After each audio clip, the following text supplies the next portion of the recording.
This is the Roller Coaster Podcast, and I'm your host, Lucy Q. Life is a wild ride. It has twists and turns. It's scary, exciting, and downright fun. So throw your head back, arms in the air, and come along with me for the ride. Life is like a roller coaster, baby, baby. I wanna ride. Do you hear that whisper? That little voice that tugs at your heart, telling you to start living your best life. If that sounds like you, then now is the time to join Nectar Growth. It's the only place online where you can connect with and learn from great coaches with different areas of expertise. Why live another day not believing that you're enough, not seeing all that is possible for you? Why live another day dimming your own light? Nectar is the perfect place for you to discover the real you and uncover who you're meant to be. Life is a journey that we are not meant to walk alone. Nectar gives you a nurturing and supportive community to walk with you on your journey. Start living your best life and see what is truly possible. Come join us at nectargrowth.com. You know you're worth it. Ride. When we have a firm grasp on our emotional intelligence, we can make better decisions, communicate better, diffuse conflicts, improve relationships, empathize with others, and effectively overcome life's challenges. So what is emotional intelligence, our EQ? Joining me today is Irvine Nugent, coach and emotional intelligence expert, to help us understand more about managing our triggers and exploring our emotional self. Welcome, Irvine. How are you? Lucy, wonderful. Thanks so much. Thanks for the invitation. So I think I first heard of EQ, I'm going to say going back about at least 15, 20 years. Mm-hmm. But it's still not really talked about. There's still, I think there's still a lot of misunderstanding around it. So what is emotional intelligence? Yeah, it's a great question. Let me just begin this way. We go to school, we learn all this different stuff. We go to college, we learn all this different stuff, but no one ever teaches us about emotions.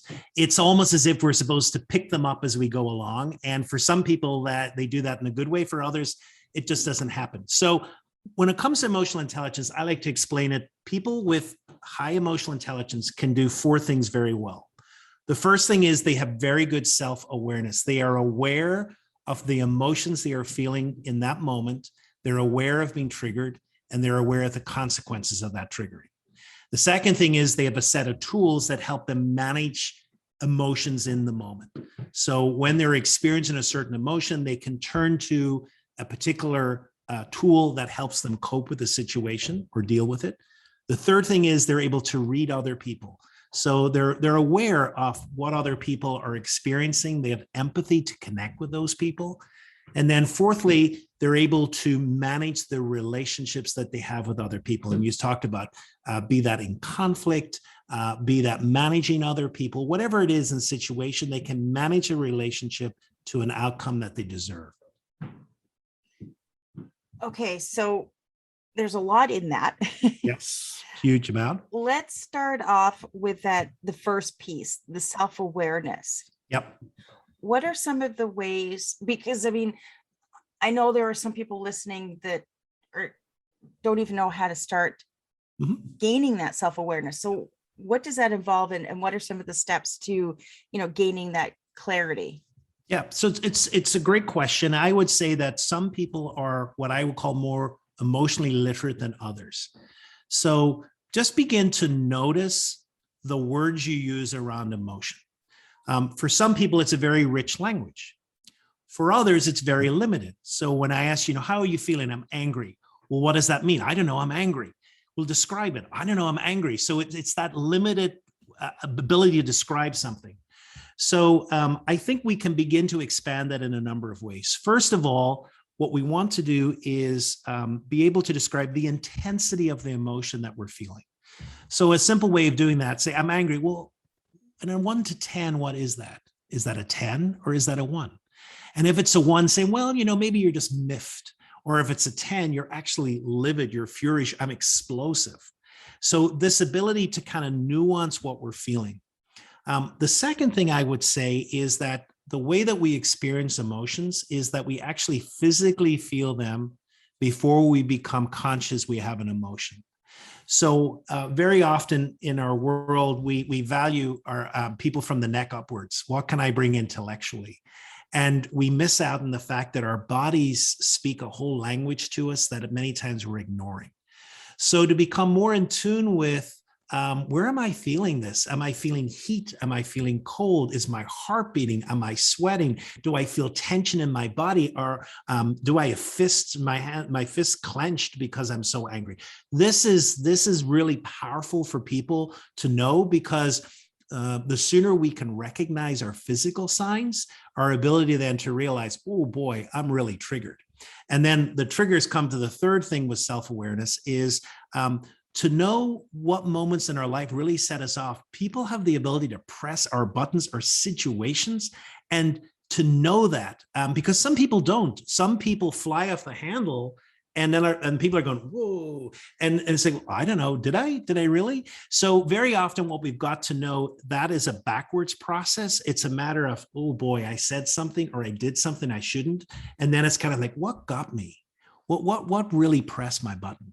And so that beginning of that knowledge is to kind of reflect backwards, and then to kind of look at what situations are really getting to us.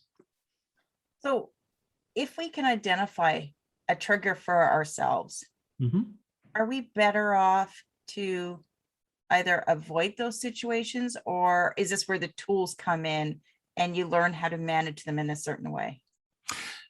It's a great question. So what we know about triggers is, first of all, they're almost impossible to get away with, to take away from us. We're always going to have some level of triggers. So I always say to be able to manage them. Now, one of the management techniques we might have is to walk away from a situation, and that's a very valid way of managing them. But one of the things we'll begin to notice as human beings is that we are creatures of habit and pattern. And that very often what happens, we begin to see that there are patterns happen. So say, for example, I'm at work and I have a meeting, and this person's in this meeting, we'll call him John, and just John rubs me the wrong way, or John says something. And we can't avoid that. We have to go to these meetings. We can't say, I'm going to go to the meeting if John's not there. That's not life. And so what we've got to do then is to learn some techniques to manage why is it, what's happening there. So maybe John has a habit of talking over us, and that really is, I find that disrespectful and it shuts me down. Or that I get into a confrontation with John because of his actions. And so once we know what the trigger is, what kind of pattern of behavior does it evoke within me, I can begin then to use different tools to have different behavioral reactions. And what would some of those tools be then? So say, for example, something like visualization is very powerful. So we know that when athletes or surgeons, et cetera, they use these powerful visualization of an outcome they want to achieve. So we've just had the Olympics, and what you'll see is some racers already have mapped out what this race is going to look like, and they have visualized this. So just use this example of our John here, who drives you insane. Well, what would be another way of reacting? Could we see ourselves not being provoked, reacting calmly? Or say if he cuts us off, to actually be able to say, actually, do you know what? I wasn't finished. I actually need another minute, and to do that forcefully. So to actually visualize yourself responding in a different way can be very effective. Another way is the power of breath and breathing. We know that when we're in touch with our breathing, whenever we are triggered or we're angry, our breathing pattern changes, and very often we go into what we commonly call a fight or flight pattern. That's when it gets really shallow. Gets very shallow up here. And we can feel, that echoey breathing. And so what we want to try and do is kind of reverse that And we can do that just by changing our breathing pattern. A way of doing that, one way of doing that is what I call a box. And a box is to go back into a much more uniform breathing pattern. So say if we breathe in for 3 seconds, hold for 3 seconds, breathe out for 3 seconds, hold for 3, and just repeat that. It can return us into a calmer state, reduce our blood pressure. So those little pauses that we can build in can be very effective to make us choose more methodical and better choices in our behavior rather than just being reactive. Yeah. And for myself, I can remember, a point in time where, oh yeah, I'd fly off the handle. I mean, let's face it, I'm a redheaded Taurus. I will say that any things that you've heard about us, yes, we can be quite fierce. And I used to fly off the handle and I was filled with anger, but I have learned that by taking those pauses, you don't have to answer right away. You can just stop and just take those few seconds. I mean, those few seconds feel like forever in your own mind, but to the other person, it's just a couple of ticks of the second hand on the clock. It does completely change how you react to the situation. And even if you have to sit there saying something to yourself in your head, just so that you don't overreact. Yes. And you see, and in all of those, what we're trying to do is just create this little bit of distance. And, another technique that I use that some people love is whenever we're kind of in a discussion, one of the things that can happen is we can take things personal or personalize things, and that can lead us into reaction. So in other words, I said, even if you can imagine the person's words leaving their mouths and landing in between you, in a space in between you, and then just become curious. Why are they saying that? Because it's very hard to be both curious and angry at the same time. And if we can be curious about this, and instead of saying, I can't believe they said that, or that's insulting me, or just saying, wonder why they said that. What's going up? What's happening within them? They're saying that. And when we can have a curiosity about things, it also changes as well how we perceive it and how we perceive it hitting us. Yeah. And we're also assuming that we know where the other person is coming from. I've known people in the business environment that, they do speak over people. They are controlling. They are somewhat bullies.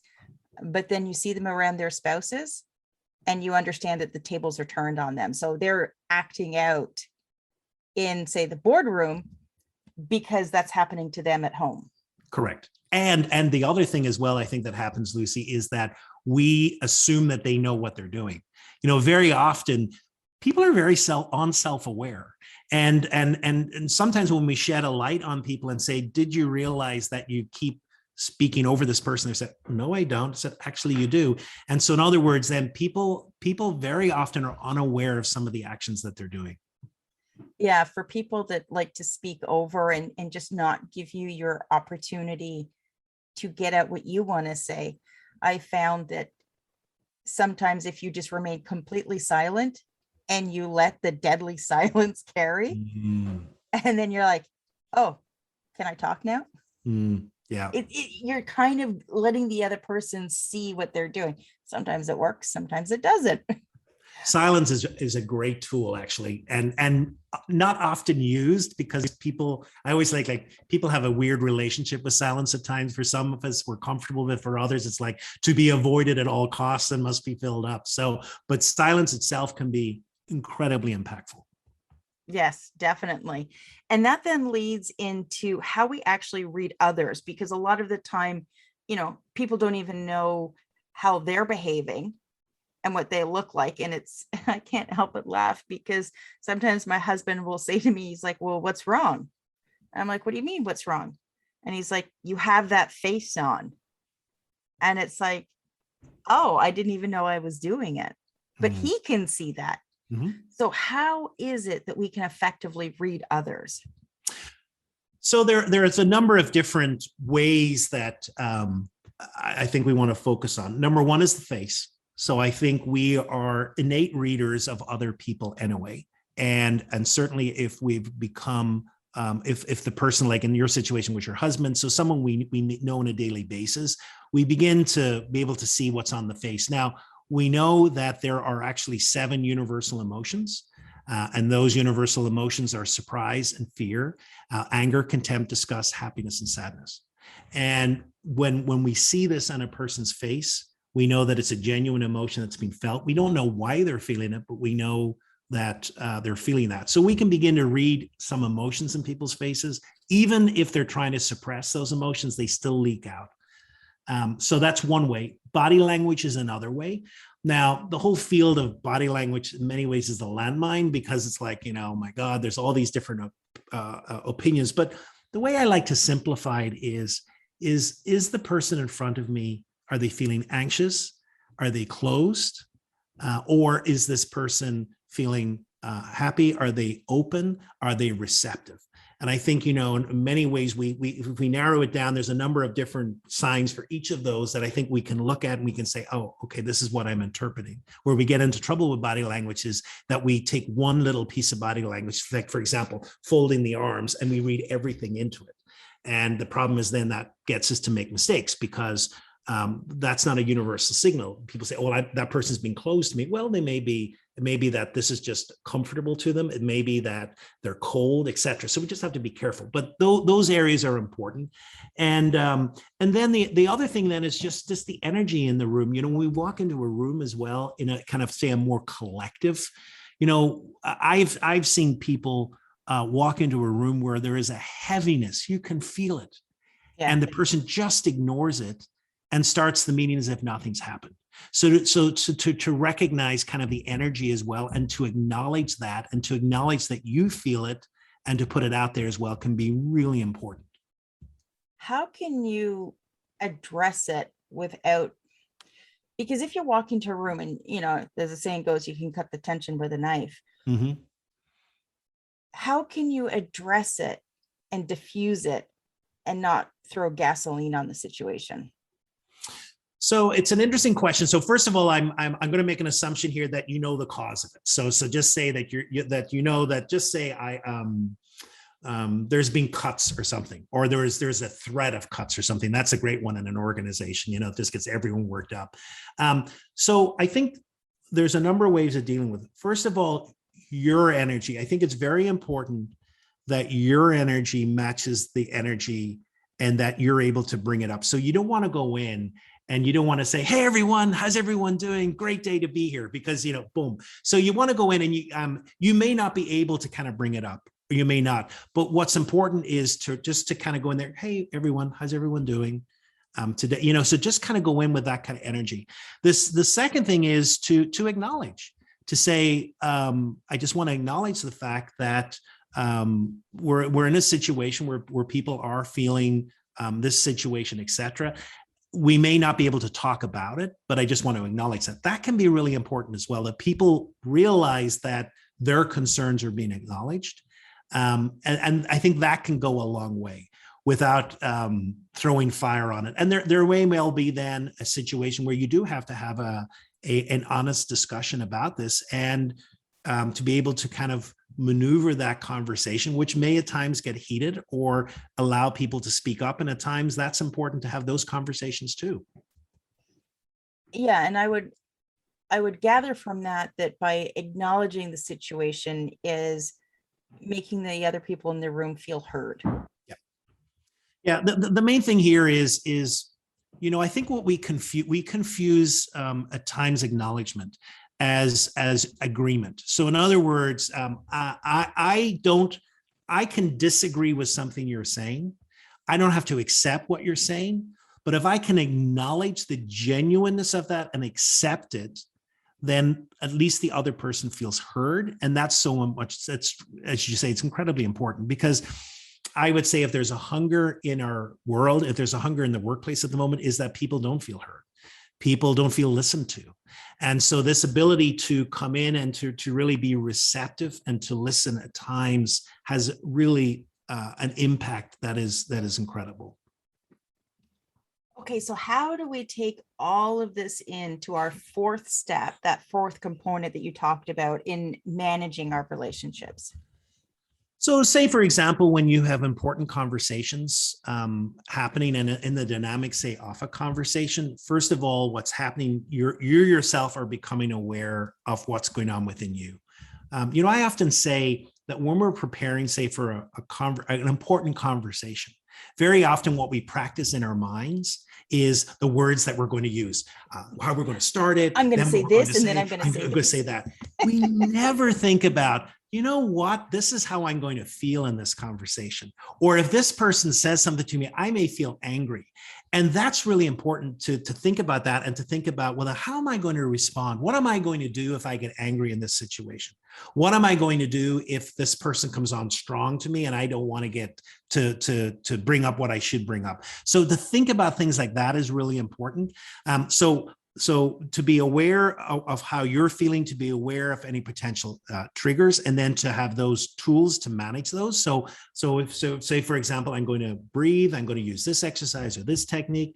And then the other thing is to be real time, what body language, what emotional signals is this person sending me? What signals am I seeing?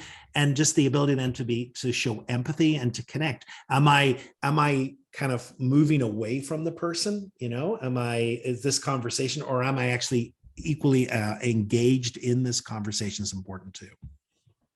When things get a little bit heated, then is it okay to temporarily remove ourselves from the situation so we can gather our thoughts? Yes, I with one caveat. So I think a very, very valid,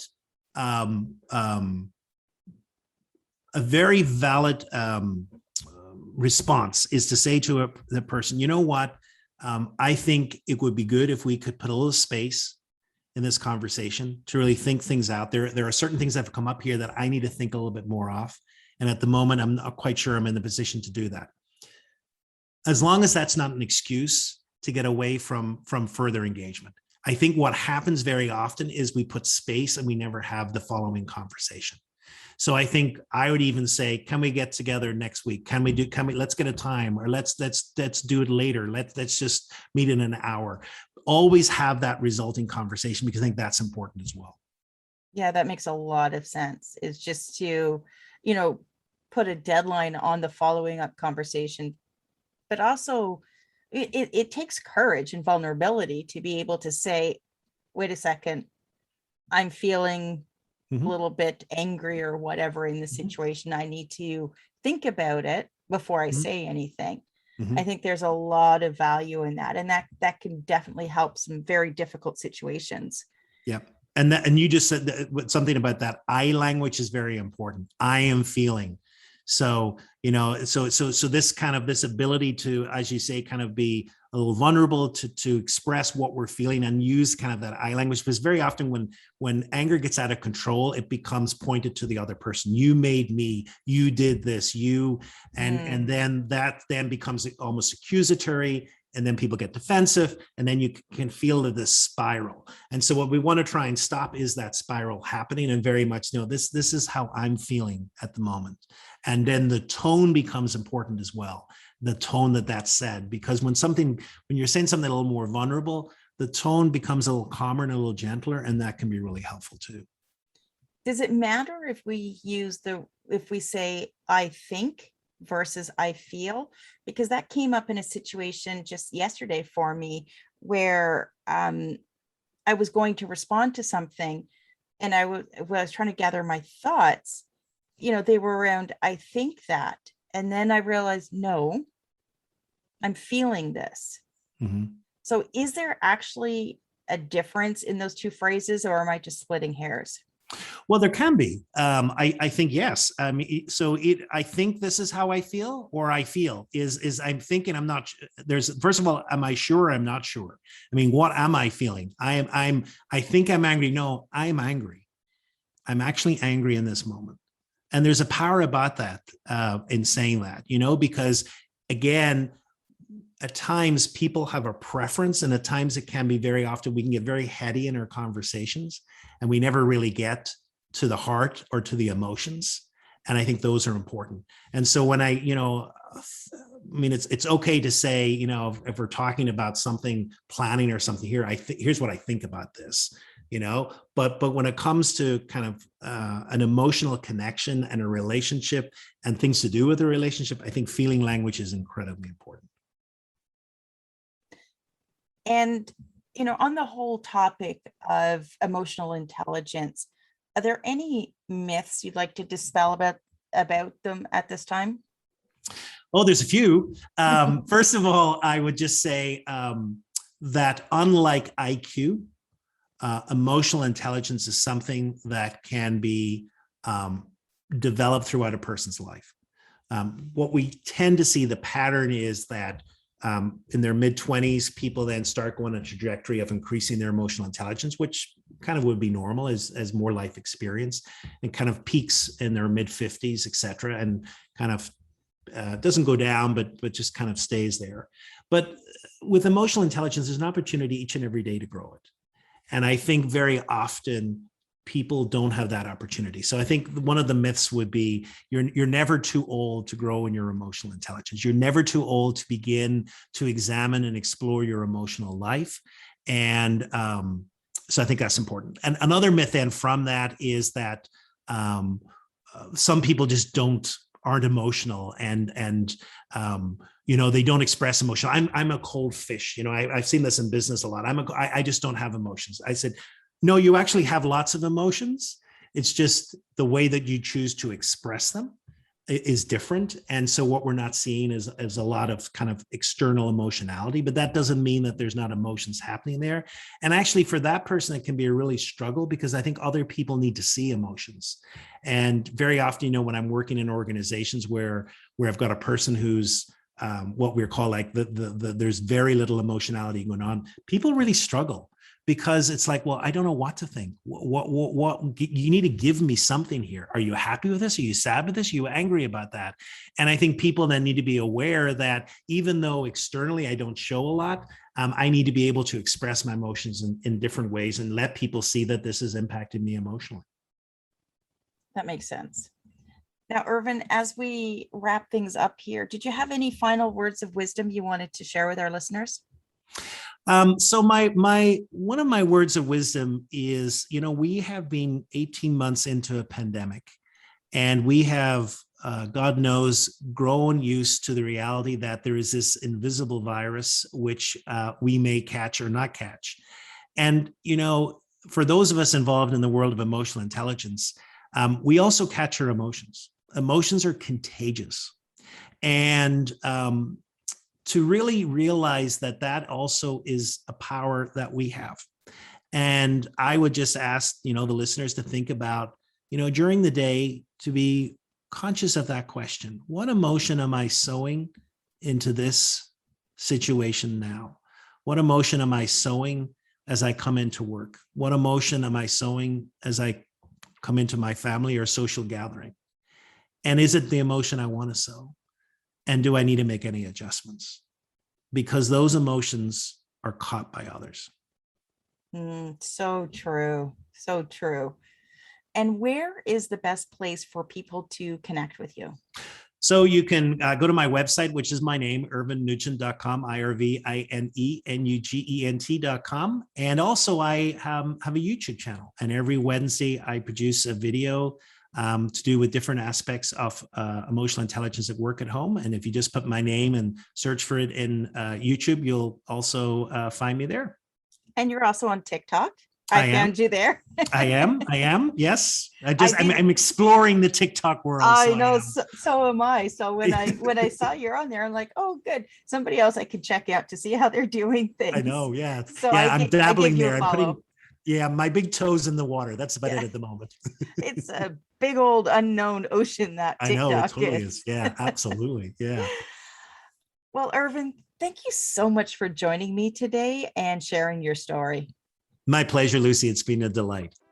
Thanks for listening to this episode of the Roller Coaster Podcast. Want to chat or share your ideas about today's show? Pop me an email at hello@therollercoasterpodcast.com. Don't forget to connect with me on Facebook and Instagram at The Roller Coaster Podcast. Our theme song, Roller Coaster, was performed by The Lucky Setback. Audio editing by the one and only Jeff Quigley of Quigley Creative. Life is like a roller coaster, baby, baby. I wanna ride, ride, ride, ride. Life is like a roller coaster, baby, baby.